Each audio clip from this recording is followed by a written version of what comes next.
So welcome to today's media briefing from the Religion Media Centre.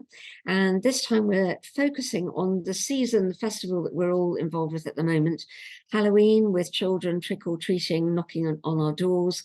But also it's All Saints' Day today in the Christian tradition, All Souls' Day tomorrow. And it's the festival of Samhain, the Samhain as it's spelt, Samhain as it's pronounced, the end of summer, with folk festivals taking place all around the country. And we're going to be exploring what's going on in that world amongst the pagans and druids, as there is a resurgence in these folk festivals all over the UK, particularly in the Celtic fringe, and how those various festivals, the stories behind them and the observances, with everything taking on at this time of year, intertwine. And joining us to help us with that are Jenny Uzzell from the Pagan Federation and the University of Durham, and Kristoffer Hughes, the chief of the Anglesey Druid Order and member of the Order of Bards, Ovates and Druids, and later on Dr. Gwilym Morris Baird, an academic who writes about Welsh mythology. So we'll start with you, Jenny, if we may. And we'll start with the festival that everyone knows about, which is Halloween, the trick-or-treating last night and chocolates by the door, children dressed as ghosts or witches. Where does this tradition come from? I mean, I know it's all Americanized, but what is its origin? Halloween is very much a Christian festival. It is associated, I mean, the hallow means hallows, as in hallowed, being sacred. It's also another way of referring to the saints. So it dates from around the 8th century. It was introduced by a pope, and the idea was that it was a time for remembering the martyrs, the Christian martyrs, All Souls' Day, and also the saints, All Saints' Day. And the 3 days that it covered were known as Hallowtide.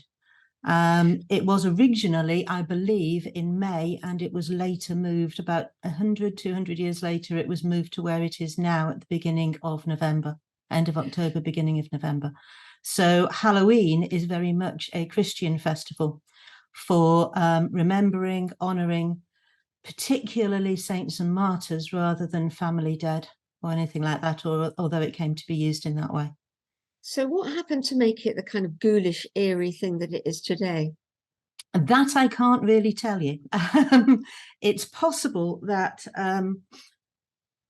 there are a lot of pagans who believe it was moved to the time it is now to correspond with the pagan festival of Samhain, which took place usually, to be honest, around the 7th of November,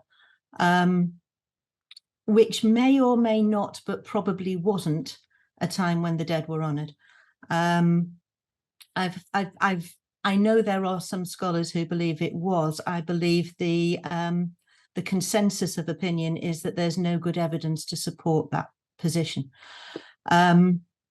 But it came to be associated, rather than purely with the martyrs, the Christian saints, it came to be over time associated with the dead in general. And of course, in the Middle Ages, there was a very strong belief in purgatory. And there was a belief, again, medieval, as far as we know, not dating beyond Christianity, that the wild hunt would ride at this time of year. And the wild hunt was led by various different figures from various different folklores. In some parts of the country, it's Herne the Hunter. In some parts, it's Gwyn ap Nudd, who's a Celtic figure, probably a deity. And in a lot of traditions, it carried with it the souls of the dead who couldn't get into heaven. So there's a spookiness in this. It was something people were frightened of meeting and tried to propitiate. And this may be the beginning of the sort of spooky, scary associations with the time of year. So it is the season of Samhain, as you pronounce it, Samhain as it's written, Samhain as you, I keep being pulled up on this, is the way you should correctly pronounce it. And in this season, that it's a very important season for pagans, and so you're with the Pagan Federation. When we speak about pagans celebrating Samhain, what kind of groups are we talking about there? As you know, paganism is an umbrella term. It covers a number of different religious traditions. In this country, the largest of those are Wicca, traditional witchcraft, Druidry, heathenry, all of which have slightly different takes, but they have more in common. They have a worldview, I would say, in common, in much the same way as the Dharmic religions have a worldview in common. Heathens do not particularly celebrate Samhain. They have different ways and different times for honouring the dead. Most of the other traditions, I would say, certainly in Britain, do. The name certainly comes from a Celtic festival, which means summer's end. So it's a moving from the light half into the dark half of the year. And for a lot of pagans, it's also celebrated as the start of the new year. It is sort of New Year. So you mentioned there that in this umbrella of paganism, there is Wicca and there are witches as well. Is it true that this is a big weekend for witches? I mean, we've seen children dressed as witches knocking on the door, but for witches in the UK today, do they gather around fires? How do they celebrate it? It's going to be celebrated differently by different groups. A lot of witches, in common with other pagans, you will find a lot of bonfires because it is a fire festival associated with light. It's moving from the light, and as you move into the dark nights, fire becomes particularly significant because it's a reminder of warmth, it's a reminder of comfort and familiarity. A lot of witches, pagans of all kinds, will have an altar set up to their ancestors at this time of year. And on that, you may well find photographs of people and animals that they have lost, particularly in the year before. And they will carry out various rituals at that altar. That might involve burning incense to honor them. It might involve candles. It might involve food or drink offerings. It might involve prayers or poems read to them, or inviting them to come and spend the night, sometimes 3 nights over this season, back in the land of the living, where there can be some sort of connection between the living and the dead. I would say the major theme of Samhain is that connection. It's establishing that connection between the living and the dead, which in the West and in Britain in particular, I would say, is something we have really seriously lost touch with, to our detriment. The idea of witchcraft associated with Halloween is dark witchcraft, dark spells, you know, scaring people, fear and so forth. Is that a caricature? How representative is that of Wicca and witchcraft in the UK today? I think the reason you get people dressing as witches has nothing to do with actual witches. It has to do with this idea that came out of the era of the witch trials, where old women were sort of stereotyped as witches and as being malicious and as being malignant.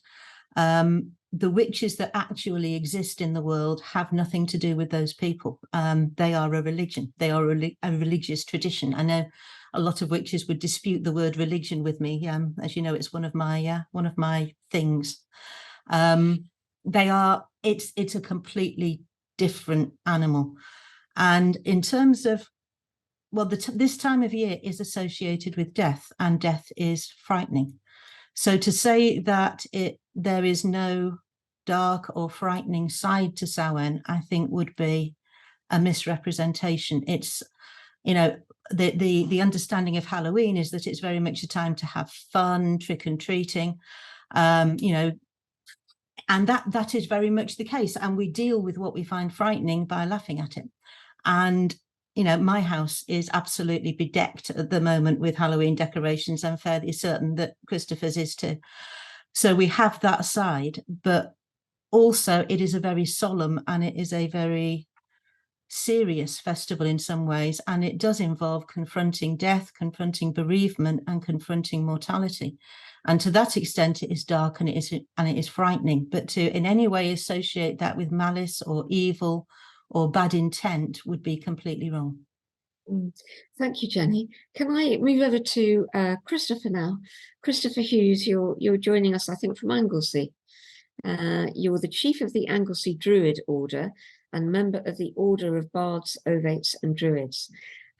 So we've just been hearing from Jenny that Druids is part of the pagan family. Can you tell us what is a Druid? So Druidry, as we practice it, is a fairly modern tradition that can be traced back to the end of the 1700s, roughly around 1792.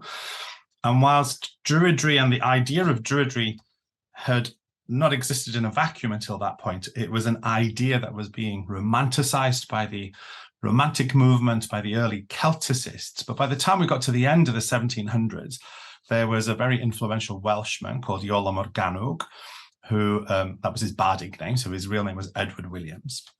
And he essentially created a new modern form of Druidry that he felt somehow expressed an ancient Druidry to give the Welsh people an identity that the English had taken away from them.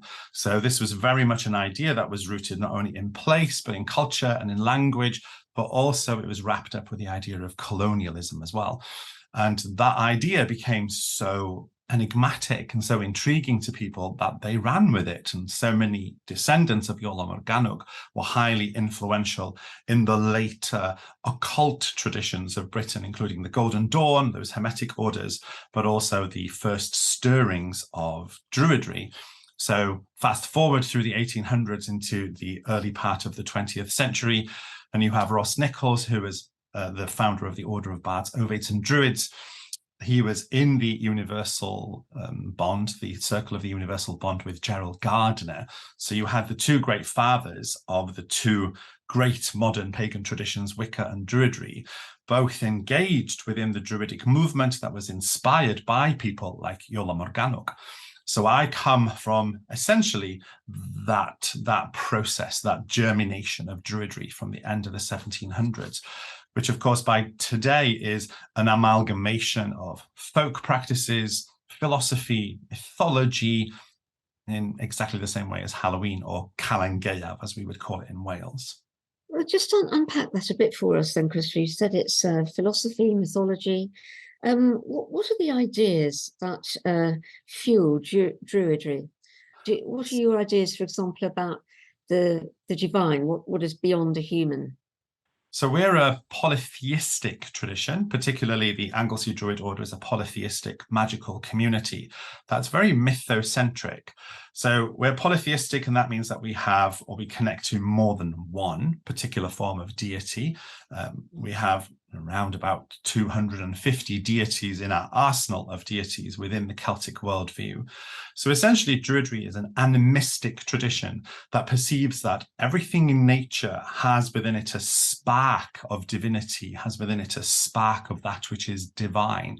And we see that connection through a Celtic worldview. So it's seen through the lens of Celtica. So we use Celtic language, Celtic art, and so forth to express that particular idea. And while some of that is inspired by the Druids of the deep past of the Celtic Iron Age, of course, we don't really know what they did. We don't know how they did what they did, but we do have little snippets from the classical authors. We've got snippets from the archaeological record. So we take all of those bits of inspiration and add them to the pool of later Druidry from the 18th century and create a fusion, a new spirituality that is appropriate for today. Because of course we're not like the old Druids. They had immense power over not only the people, but also the leaders of the people. So Druidry today is very much focused as an animistic tradition that fuses mythos and logos together in a way that is inspirational and deeply transformative. Do you think that these gods have powers in any way? I mean, do you have a tradition that believes in miracles? I mean, in your mythological past, were there miracles? Yeah. No, because I think that I imagine that the way in which you're presenting that word would be from very much a Christianized view. So we don't have. There are no miracles in that particular sense. So people within polytheistic traditions, they either associate or perceive the gods as hard polytheists, meaning that they believe the gods to have their own agency, to have their own independency, or they connect to the gods as soft polytheism. So soft polytheists may perceive that Tyrannus is the personification of thunder. So it's a natural force. So in that way, it does have immense power, but it's a natural force that's been given an identity that is God-like. And I guess people did that. The reason we have a god of volcanoes called Vulcan is to try and make the volcano less scary, try and compartmentalize it into something that people could identify with, give it a face, write poetry or art to it, give it offerings.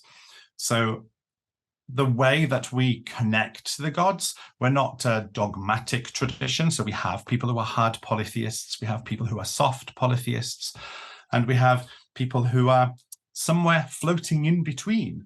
And the beauty of the modern pagan traditions is that we don't dictate to individuals how they perceive the gods, but rather encourage sacred relationship with the idea of the gods, and that develops and flowers within the experience of that person's unique spiritual expression.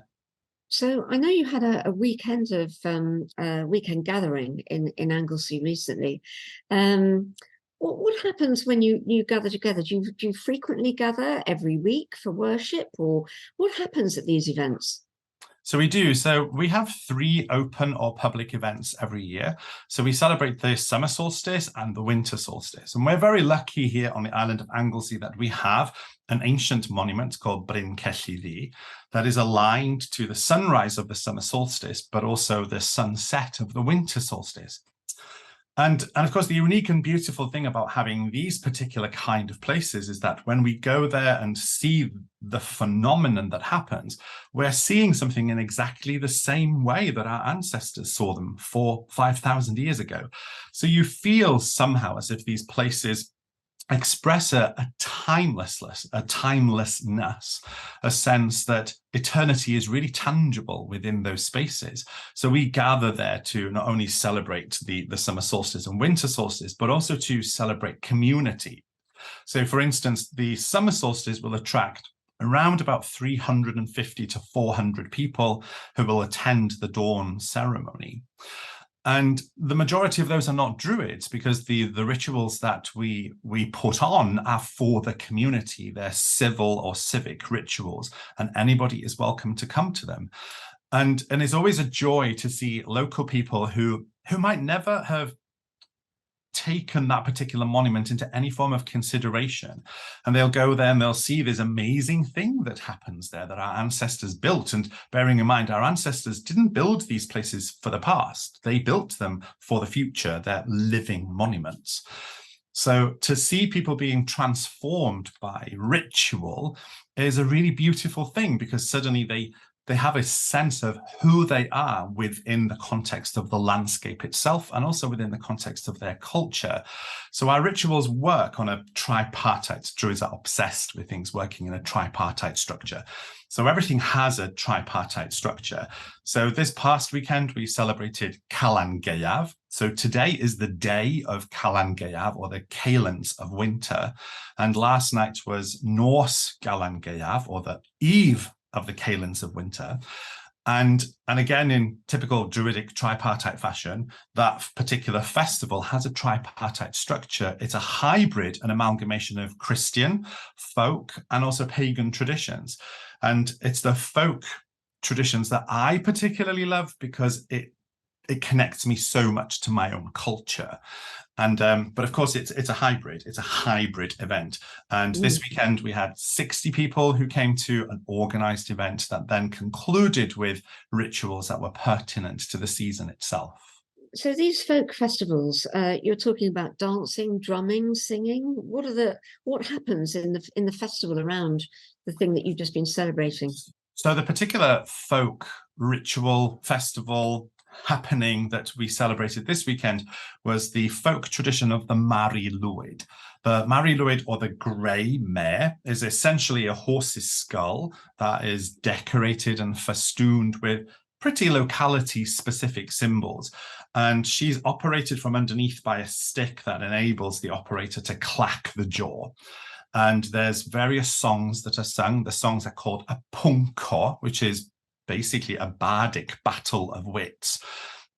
So the very origin of that tradition is lost to the mists of time, but it certainly seems to have echoes of perhaps earlier horse deities or sovereignty symbols within it. And generally, that practice is usually seen within the Welsh landscape between Christmas and the Old New Year, which is the 16th of January, or what we call Calennig. But within our tradition, the Mari Lwyd also symbolizes the goddess Rhiannon, who is associated with horses, and the Mari Lwyd becomes the symbol of sovereignty held within winter. So we wake the Mari Lwyd up during Calan Gaeaf, which is the first day of winter or the eve of winter. So that particular folk tradition gets incorporated into our spiritual practice in a way that not only are we able to work with it, but also honor where it came from and also keep it alive for the future. Because these folk practices are not stationary, they're not stagnant, they don't exist in a vacuum. They're alive, just like the people are. So these traditions are constantly evolving. And we hope that we're a part of that process of evolution and development of folk tradition. So yes, there's singing, lots of drumming, dancing, chanting, all that good stuff. So I hear that it's in its resurgency, this particular tradition of the Mari Lwyd, that there's an event that happens in Boscastle, maybe all around the Celtic fringe. Is that correct, that this tradition is carrying on? Are you aware of that yourself, and how would you explain it? So the tradition of the Mari Lwyd has had a little bit of a resurgence, at least in the last 10 years, particularly so. Trac Cymru, which is the Welsh Folk Society of Wales, they created a flat pack Mari because, let's face it, coming across an actual real horse's skull isn't a daily occurrence. So they created a flat pack Mari Lwyd. So Mari Lwyd means grey mare or grey Mary.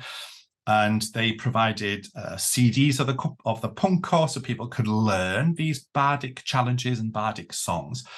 And it kind of took off, but it didn't just take off in Wales. It took off beyond the borders of Wales. I was lucky enough to go to Australia in 2019 at the end of April, which is of course their Calan Gaeaf or their Samhain. It's the end of their summer at the end of April. And the Mari Lwyd was present there in South Australia, in Adelaide. So I've seen her in California, I've seen her in New York, up in the Lake District, down in Cornwall, as you mentioned. The Mari has really taken off and people seemed to have taken her into their hearts. But I think that's also true of several other folk traditions, especially here in Wales. We're seeing a resurgence of them because I think it sings to the identity of people. It sings to where they are rooted and it sings to who they are as a people and as a culture. So definitely for myself as a Welsh person, it's a celebration of my Welshness. It's a celebration of my people. And I love that we get to do it in a pretty peculiar and unusual way with a dead horse. So that's the main festival that's in the Resurgency, and you spoke about other festivals as well. How many times a year do you all celebrate festivals? Is it something once a week? Is it once a month? Is it as frequent as going to church in the Christian tradition? So I'm a devotional druid, so I have devotional practices that I perform every single day. And the devotional practices are usually to my gods or to the spirits of this particular landscape that I live on. But we also generally celebrate the 8-spoked wheel of the ear that is common in modern paganism. But also we understand that is a fairly new construct. So we know that the ancient people of Anglesey celebrated the summer solstice and winter solstice because there's a monument that stands as testament to that. But we have no idea whether the ancient Druids also celebrated the equinoxes. But we know through Welsh mythology that our ancestors were very much interested in Calan Mai, which is Beltane, or the 1st of May, and Calan Gaeaf, which is Halloween, because these are mentioned within our mythologies. So modern paganism has created this 8-spoke wheel of the year, which basically means that every 6 weeks, there's something to celebrate. And in that celebration, not only are you moving into the drama of moon and sun, but also into the cycles of yourself. So I think that as we celebrate the eightfold wheel of the year, we are connecting to something that is extrinsic, but also something that is intrinsic. And I think there's a beauty and a magic to that, in that it isn't just something that you're not paying just face value to it. It moves you on a profoundly deep internal level as well. I'll come back to Jenny in a moment, but one last thought, Kristoffer. The former Archbishop of Canterbury, Rowan Williams, is a Druid. And, you have the Eisteddfod where you have Druids appear there. Is your Druidry different to that? Is that Druidry all about literature, and is your Druidry all about spirituality? So yes, so there is a difference, but the difference is we still come from the same commonality of birth. So the Druids of the National Eisteddfod of Wales, called Gorsedd Beirdd Ynys Prydain, or the Gorsedd of Bards of the island of Britain. So we identify those as cultural Druids. So all of the symbols that they use, they come and they're inspired by Iolo Morgannwg, and so are the rituals and ceremonies.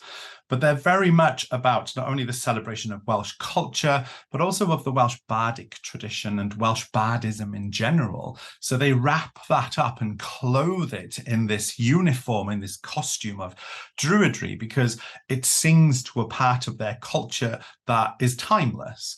But in the pagan form of Druidism that I practice, it's very much about the spirit, not just about culture, but also about a spiritual connection that has a devotional component to it, or a magical component to it.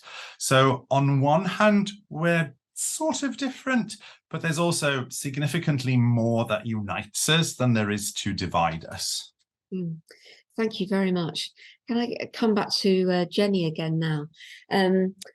Jenny, we had a lecture recently, with Professor Linda Woodhead, talking about the future of religion in Britain. And she said more will be known, obviously, when the census results come out between now and Christmas.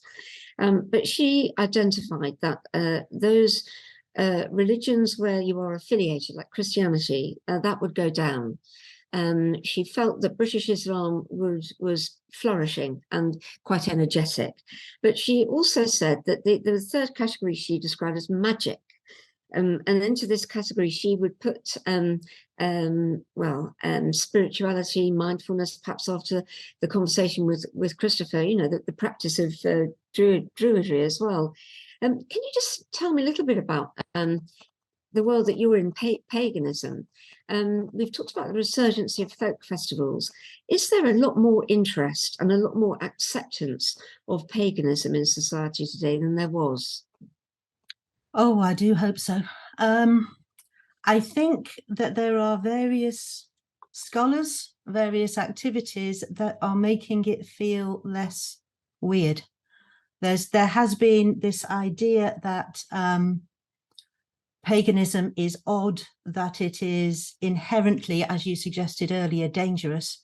There has always been this tendency to associate paganism and Satanism, which is totally wrong, because pretty much by definition, pagans don't believe in Satan, or at least don't follow Satan, because we have our own divinities that have nothing to do with Christianity, and Satan is very much something to do with Christianity. There are, as you say, we'll know a lot more when the census results are out around religion.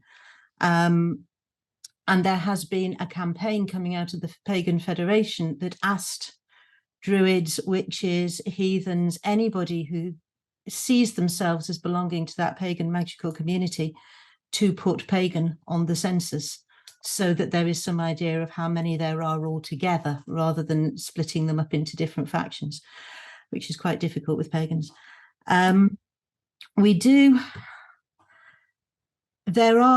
The work of the Pagan Federation, I think, is absolutely fundamental in this, because as well as providing services for pagans, what it also seeks to do is to talk to national bodies. I'm the education officer. I've been involved in talking to the Department for Education. I've been involved in talking to various schools about pagan pupils or how they should deal with pagan festivals. And it all has to do with making this ordinary to an extent. Paganism is very far from ordinary. It's magical. It's about, at its heart, it's about the re-enchantment of the world. It's about, taking away this idea that everything has to do with what can be commodified. And it's putting the magic back into the world. If there is one idea at the heart of pretty much every type of paganism, I would say it's putting the magic back into the world. But on another level, we need to get to a stage where having a next door neighbor who is pagan is as normal as having a next door neighbor who is a Christian or a Muslim. And we're certainly making a lot of progress towards that, I would say. And things like the Dark Gathering, as I said, the Fire Festival in Edinburgh, all of these things, even, Morris dancing is not inherently pagan. There are, however, pagan Morris sides that tend to turn up at a lot of these folk events. And again, it's about being visible in the community. And being visible in the community, yes, it's about these folk festivals. It's also about getting down to the river and clearing up the rubbish. It's about being a positive, active member of whichever community you find yourself in.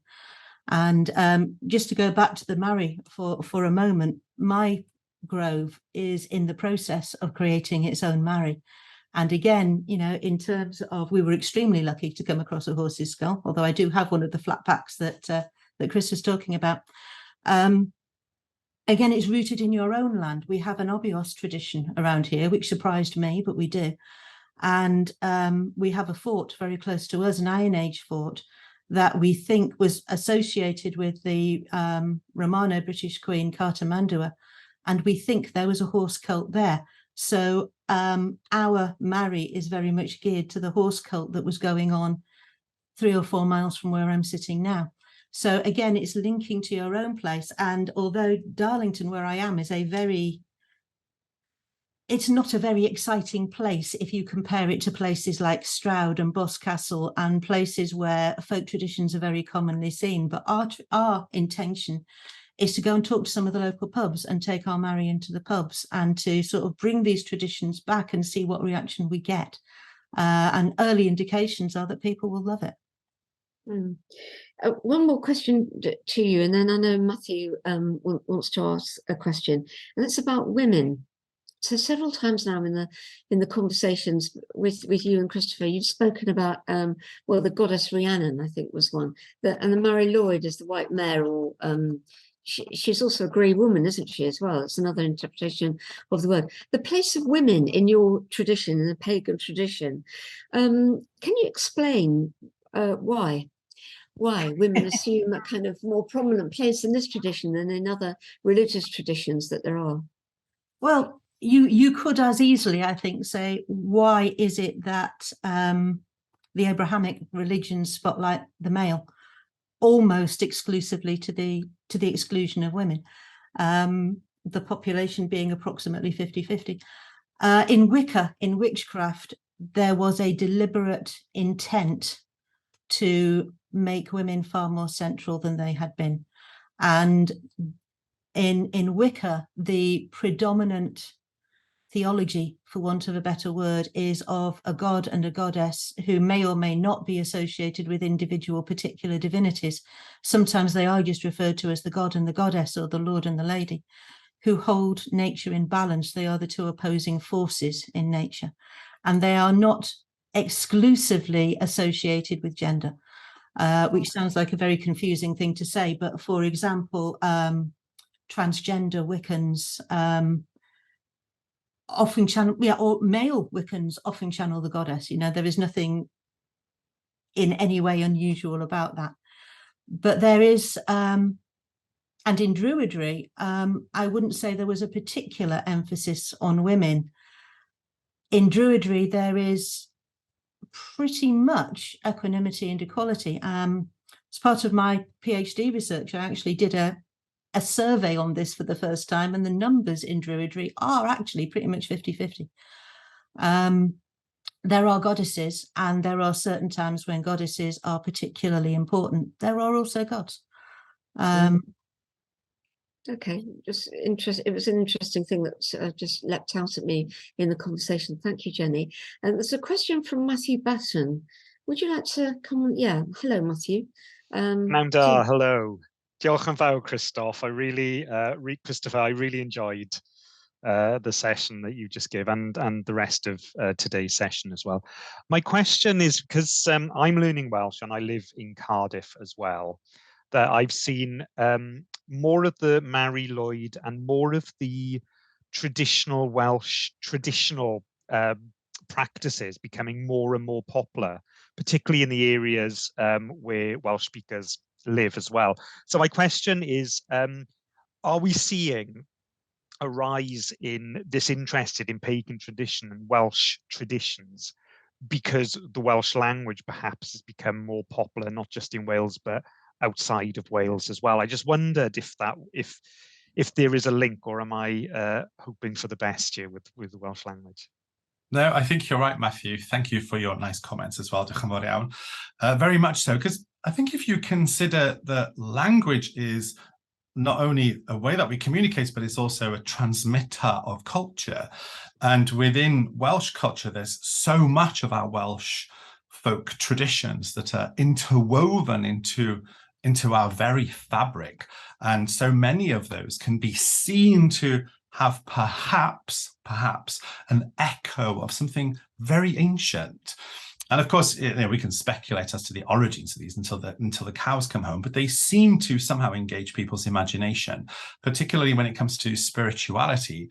So I run the Anglesey Druid order, which is the largest pagan organization in Wales. We have over 120 initiated members of the order, but we have several hundreds open members of the order. And in the last few years, there's been an increase in conferences and events in Wales that appeal to people within a culture. So there's a biannual occult conference. It takes place in Welshpool and then in Cardiff.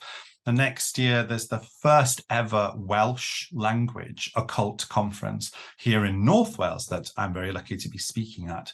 So I've seen a resurgence in interest in all things Welsh, particularly because I can speak Finnish, and I used Duolingo to learn how to speak Finnish. And I've seen so many people learning Welsh through Duolingo, and I get to travel around the world with my books, which I'm very lucky to get the opportunities to do that. And so many people in the United States are very much wanting to make a connection to the culture of Wales because they don't want to culturally appropriate the indigenous American traditions. So therefore, they're reaching back through their ancestry and heritage, and so many of them come from Wales. So very much so, there's a definite rise in interest, not only here in Wales, but also in the culture and spiritual heritage of Wales from people who live outside of our borders, definitely. Is there a clash then between Christianity in Wales, so Welsh Anglicanism, for example, that has a rich tradition here, and with paganism? And you talk about an occult conference, and that's, I find, really fascinating. But I wonder, is there a tension in Wales between this?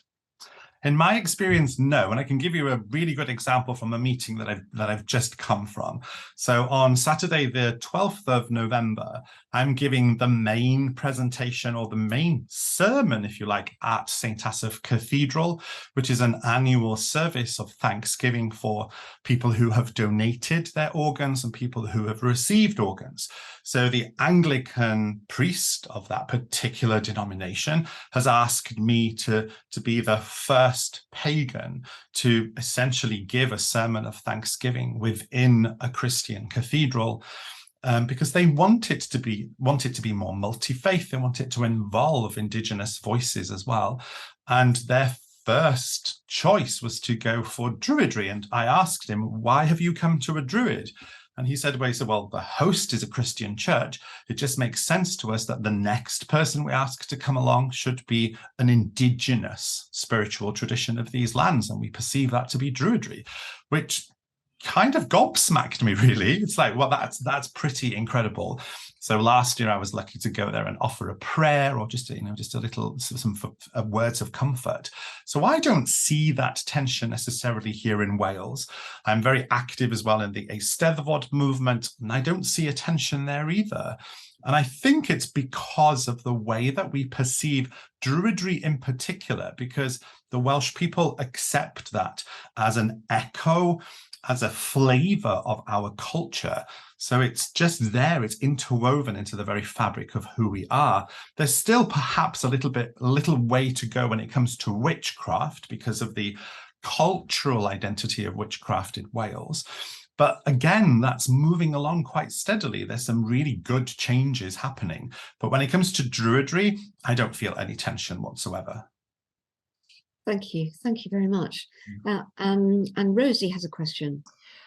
It arises a little bit from what I think you were just talking about, Kristoffer. I mean, I was wondering about, we are the Religion Media Centre, about how you feel, and Jenny, this is one for you as well, about the engagement with the media in Druidry, in paganism more broadly. And I imagine, Kristoffer, because of that sort of cultural identity you've been talking about, you might feel a little bit more positive about the engagement you have with your local media rather than sort of more far-flung media.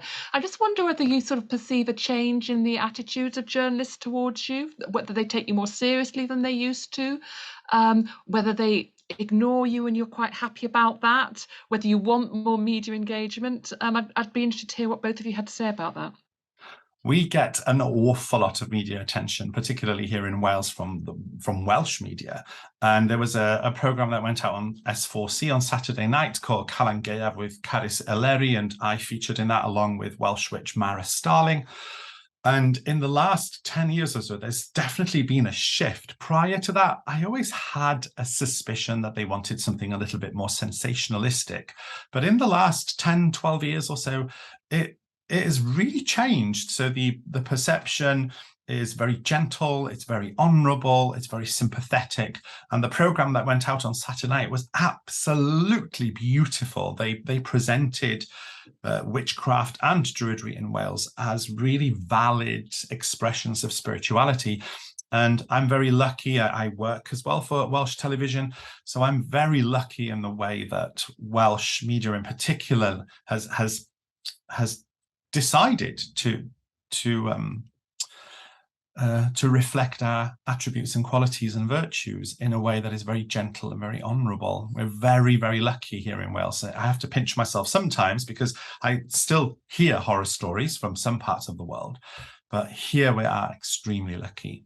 I think it's a very mixed bag, generally speaking. There is a lot more of the good stuff. And I have to say, the way that the Religion Media Centre has engaged with paganism is very encouraging, very positive, and a great thing, and hopefully dispelling some of the myths. I think one of the big problems we have is that, and again, at particularly this time of year, and I know that, I know that I've said to Ruth in the past, here we go again. The press, the media like paganism to be sensational, and they like it to be funny. And I remember I think it was last Samhain, round about then, there was a newspaper article, I won't mention the newspaper, that published an article about pagans dancing naked around bonfires and having sex with goats, which was spectacularly unhelpful, really, and extremely defamatory, and at its most basic level, accusing pagans of breaking the law. And the response, I have to say, orchestrated by Andy Pardee, who is the founder and the president of the Pagan Police Federation, was absolutely stunning. The amount of backlash, extremely well curated from pagans at the newspaper, saying, actually, it's not all right to do that.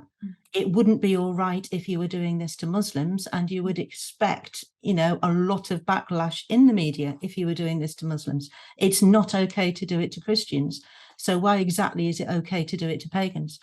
And the answer, I think, in a lot of their heads is because paganism is slightly ridiculous. It's slightly weird and quaint, and we don't really know what it is. And therefore, and people get dressed up and there are witches and it's all very Halloweeny. So it's okay to make fun of. And that is still there. It's getting a lot better, I think, and it is being countered by good journalism on the other side, because there are genuinely a lot of really interesting things to say about paganism. It is a magical tradition. I don't think there is any other religious tradition in Britain that quite so openly and overtly embraces magic as a worldview. Within academia, and particularly within the study of theology and religion, do you find there's been a shift in engagement and attitude there, or was it always great and serious and so on? This has, all I can say, and I put this, and I was extremely lucky to have been able to say this to him, I largely put this down to Professor Ronald Hutton, publishing a book in 1980 called The Triumph of the Moon, which was the first time that an academic had attempted to trace a history of paganism in Great Britain. And he very nearly lost his job over it. It was not an academically safe thing to do at that time. It's not sort of, what on earth are you doing messing around with this? Do some serious academic stuff. But it opened a gateway. And I was privileged to have been able to say to him at a dinner at Durham a few years ago that because he published that book and because of the series of events that resulted in him publishing that book, I am able to be in one of the most traditionally Christian centres of theology and religion in the country, with public funding to study paganism, and nobody raises an eyebrow at me. I would say that some of the ordinand students give me a bit of a wide berth, but they do it extremely politely. I have presented at university about Druidry and had very, interested, polite results. I have lectured to undergraduates on Druidry and paganism in general, history of paganism, and specifically my particular area is the study of Druidry and death. And I'm situated within Durham in the Centre for Death and Life Studies. And I've taught courses at Durham specifically around pagan and druidic attitudes to death in the modern world. And I've published papers in peer-reviewed journals, all of which have been, accepted without what's this weirdness all about. So it is changing. It's not perfect. There are issues still. There are a number of very well-known academics now who are engaged in the study of paganism. There is, as we mentioned, there is a Centre for Pagan Studies. There is a pagan panel on the American Association of Religion, which is the biggest convention of religious studies scholars in the world. And in 2019, I was very lucky to give a paper on the recent construction of barrows as a place to place human remains at the AAR conference in San Diego. And all of this is within the bulk of academia, certainly within religious studies, which is, as you know, a very different discipline to theology. Although, certainly at Durham, the departments are combined, but they are different areas of that department. I've certainly found that in so many of the, particularly in the last 2 years, online conferences where everything moved into that particular world because of the pandemic, that we've had some really eminent Celtic academics who are willing to come and speak at pagan conferences. And I think that demonstrates that there's a shift in perspective and an appreciation for the depth of scholarship that so many pagans appreciate in their own work and also in their studies. So I think there was a time where paganism may have seemed a little bit woo-woo, a bit lunatic fringe. But nowadays, people who are writing, I'm a pagan author myself, and I hope that I put so much of the foundation of my work in good scholarship, because that's really important. And I think academia in particular here in Wales are really appreciative of that we're trying to bridge the chasm between the logos and the mythos. and they're, and they're not in one camp and us in the other. Well, we're somehow meeting on a bridge in between those two concepts. And so, yes, very much so. And recently there was an online conference, and Dr. Jane Cartwright of the University of Wales, who was a person I never thought that I would see, in a pagan online conference, and yet she was there. And she was there because she's appreciative of the work that those people are doing in a similar realm to her, just with a slightly different angle. So, yeah, it's really good to see these changes. One of the things that is quite good about paganism, I won't say unique, but it is perhaps a little bit unusual, is that possibly because paganism is a very new tradition.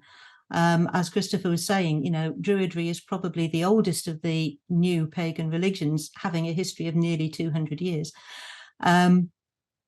Because perhaps it's a new tradition, it has quite an interesting and unique relationship with academia that is extremely reciprocal, which means that many, many pagans actively engage in and seek out academic research on paganism and engage it and incorporate it into their practice and into their belief systems.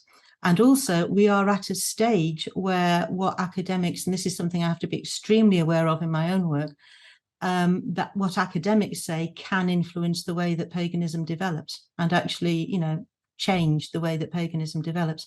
So there is a very interesting and quite unique reciprocal relationship, I'd say, between academia and paganism. So that was a fascinating discussion, and obviously one to watch for the future. So thank you very much to our guests, Jenny Uzzell from the Pagan Federation and Kristoffer Hughes, the Chief of the Anglesey Druid Order, for sparing the time and guiding us through this festival season. And we hope very much that you will join us again. For everyone on the call, do come back at 2 o'clock. We've got another Zoom briefing today, this time on religion and the midterm elections in the United States. But that's all for this session. So thank you again for joining us, and hope to see you again soon.